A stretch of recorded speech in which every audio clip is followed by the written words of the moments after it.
Hey guys, welcome to our channel. In today's video, we'll learn how to do transparent blur glass effect in Canva, easy Canva tutorial.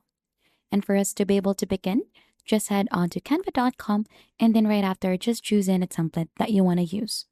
So once you have chosen, you'll get redirected here onto the editing page.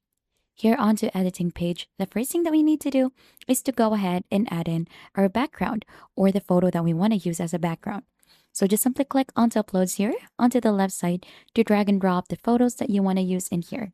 And since I don't have one onto my end, we're going to make use onto the stock photos that are available here on Canva. And you can find that one here under elements. So let's try to search for anything in here, such as a landscape. So let's try to find in any designs that we could use. Let's click onto photos in here. And then right after, we could try to use this one. So let's just simply click onto that. And then right after, let's resize this until it fits the screen. Now once done, let's go ahead and click onto edit image here, onto the upper part. And then right after, let's go ahead and add in the blur effect. So you should be able to find that one here under effects, click onto blur, and then just choose in the whole image in here and you could adjust the intensity of how much you want to blur this one. So we could blur this up around 60 and then once done, you could go ahead and head back. So since we've added already this image in here, let's add in another page. So onto this page, let's add again the photo and let's make sure that it also fits the screen in here.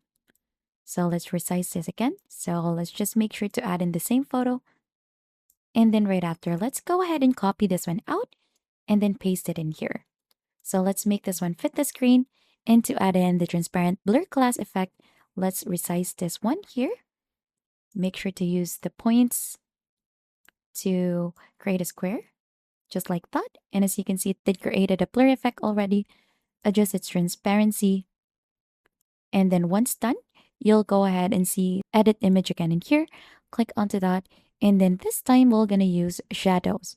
So click onto shadows in here. Under shadows, you should be able to find in glow in here. Click onto glow and then you could also adjust its blur amount for that, its size, and also its intensity. And right after, this is how it should look like. And this is just basically it, how you create a transparent blur effect in Canva. If you think this has been helpful, don't forget to hit the like, subscribe, and we'll see you on to our next video.